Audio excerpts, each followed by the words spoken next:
आज हम पढ़ेंगे कंप्यूटर ऐसा सिस्टम। अभी तक हमने सिस्टम के बारे में पढ़ा। सिस्टम के होता है डिफरेंट पार्ट्स आपस में मिलकर एक स्पेसिफिक टास्क को परफॉर्म करते हैं। एंड आज हम पढ़ेंगे कि कंप्यूटर सिस्टम के तौर पर कैसे वर्क करता है। कंप्यूटर एक कम्प्लेक्स सिस्टम है जिसको बनाया जाता है किसी डाटा को प्रोसेस करने के लिए। यानी कि कंप्यूटर एक पेचीदा सिस्टम है, यानी कि मुश्किल सिस्टम है, हार्ड सिस्टम है। जैसे ह्यूमन ब्रेन, ह्यूमन बॉडी, ये एक कम्प्लेक्स सिस्टम है डिज़ाइन टू प्रोसेस डाटा। यानी कि देखिए ना, डिज़ाइंड आर्टिफिशियली इसको क्रिएट किया जाता है। Design to process data, design इसको आर्टिफिशियली क्रिएट किया जाता है, इसलिए यहाँ पर डिज़ाइन लिखा हुआ है।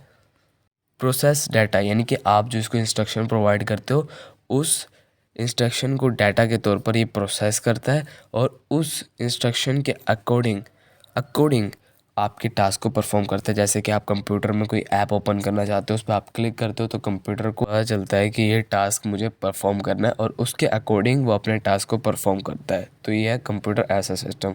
तो अब हम पढ़ते हैं इसका ऑब्जेक्टिव क्या है। अब हम देखेंगे कंप्यूटर का ऑब्जेक्टिव क्या है कि ये क्यों बनाया गया है। Computer objective is to perform computations, यानी कि इसकी लैंग्वेज होती है कोडिंग लैंग्वेज। ये हमारी आम लैंग्वेज को नहीं समझ सकता। जब भी हम किसी आइकन पर क्लिक करते हैं उसको ओपन करने के लिए, तो वो कंप्यूटेशंस को परफॉर्म करेगा और कोडिंग की लैंग्वेज में वो समझेगा कि आपने उसको क्या टास्क दिया और उसके अकॉर्डिंग कंप्यूटेशंस को परफॉर्म करेगा एंड परफॉर्म टास्क एफिशिएंटली। और जो आपने उसको टास्क दिया उस टास्क को परफॉर्म कर देगा। हमारा जो पर्सनल कंप्यूटर होता है उसका काम क्या होता है, उसका ऑब्जेक्टिव क्या होता है। उसका ऑब्जेक्टिव होता है एप्लीकेशन, सॉफ्टवेयर एप्लीकेशंस को आपके कंप्यूटर पर रन करना है। जैसे कि वर्ड प्रोसेसर होती है, यानी कि वर्ड प्रोसेसर होता है जब आप कुछ रिटन फॉर्म में लिखना चाहते हो या फिर गेम खेलना चाहते हो, तो ये सॉफ्टवेयर एप्लीकेशंस होती हैं। ये है आपके पर्सनल कंप्यूटर का ऑब्जेक्टिव। डिफरेंट होते हैं ऑब्जेक्टिव्स, यानी कि आप किस लिए यूज़ करते हैं कंप्यूटर को। अब हम पढ़ते हैं कंपोनेंट्स। कंपोनेंट्स क्या होते हैं, हमने पीछे पढ़ा था, पार्ट्स होते हैं सिस्टम के जो आपस में वर्क करके एक टास्क को परफॉर्म करते हैं। तो कंप्यूटर के भी बहुत ज़्यादा अहम कंपोनेंट्स होते हैं जो ऑपरेट करते हैं आपस में मिलकर। ये बहुत ज़्यादा इंपॉर्टेंट क्वेश्चन है, इसको लाजमी याद करना। कंपोनेंट्स की ये डिफाइन है और आगे चल के मैं आपको क्वेश्चन बताता हूँ इसका।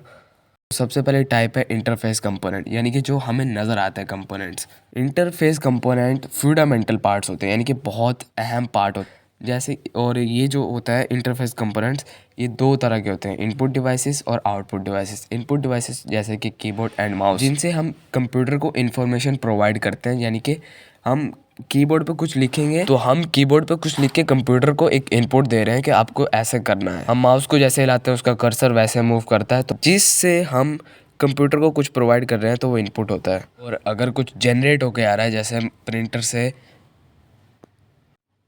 प्रिंटर से पेज निकला तो हमने उससे आउटपुट ले लिया है। और मॉनिटर, जैसे कि हमने उसको इनपुट दिया और उसने परफॉर्म किया टास्क को, तो वो आउटपुट हो गया। इन सिंपल वे जिस इनपुट से हमें रिज़ल्ट मिलता है वो आउटपुट होते हैं, जैसे कि मॉनिटर्स और प्रिंटर्स। अब हम पढ़ेंगे प्रोसेसिंग कंपोनेंट के बारे में। हमने अभी पढ़ा interface component, processing component. The processing component of a computer consist of CPU. Processing component यानी कि जो हमने इनपुट दिया है कंप्यूटर को उसको प्रोसेस करना, यानी कि ये इनपुट इसका आउटपुट देना है या नहीं देना और किस तरह से देना है, इसको हम कहते हैं प्रोसेसिंग कंपोनेंट।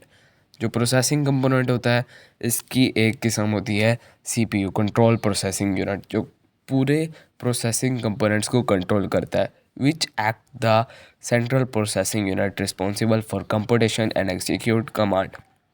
जैसे मैंने अभी कहा कि कंट्रोल प्रोसेसिंग यूनिट यानी कि कंट्रोल करता है कि क्या आउटपुट देना है और कैसे देना है। कंप्यूटेशन जैसे कि अभी हमने पढ़ा कोडिंग लैंग्वेज होती है और उसके अकॉर्डिंग, यानी कि वो कंप्यूटर कोडिंग लैंग्वेज को समझेगा और उसके अकॉर्डिंग आउटपुट देगा आपको। तो responsible for computations and execute command, और जो आपने उसको कमांड दिया है उसको कहेगा चल भाई इस कमांड को तुझे करना है, कैसे करना है वो बताएगा, कंट्रोल करेगा सारा। तो ये होता है सीपीयू। अब हम बात करते हैं रैम के बारे में। रैंडम एक्सेस मेमोरी, यानी कि परमानेंट नहीं होती ये चीज़। जो इसके अंदर स्टोरेज, जो चीज़ हम रैम के अंदर स्टोर करते हैं वो परमानेंटली स्टोर नहीं होती, यानी कि कभी भी आप उसको डिलीट कर सकते हो। जैसे कि मूवीज़ वगैरह आपने कोई फाइल वगैरह उसमें एंटर कर दी, सेव कर दी, तो वो क्या होगी, परमानेंटली सेव नहीं हुई, आप कभी भी उसको डिलीट कर सकते हो। जबकि जो स्टोरेज होती है, हार्ड ड्राइव और एसएसडी होती है, तो ये परमानेंटली स्टोर करती है डाटा को, जैसे कि सॉफ्टवेयर। अब देखिए गूगल आप डिलीट नहीं कर सकते, ये परमानेंट है, तो आप इसको डिलीट नहीं कर सकते। तो ये होता है परमानेंट स्टोरेज। ये हमारे लिए फ्यूचर प्रोसेसिंग के लिए काम आती है, यानी कि हमने कुछ स्टोर कर दिया, मूवी स्टोर कर दी, अब हम फ्यूचर में जाके उस मूवी को देख सकते हैं। सो ये हो गया रैंडम एक्सेस मेमोरी। अब हम बात करते हैं operating system. Operating system responsible होता है इंफॉर्मेशन रिसीव करने के लिए, यानी कि जो हमने इनपुट दिया कंप्यूटर को, तो ऑपरेटिंग सिस्टम क्या करेगा, उस इंफॉर्मेशन को रिसीव करेगा और एक्शन लेगा। सो ये हो गया operating system. Application software refers to the program that are executed by the computer's operating system when required to perform one or more specified task.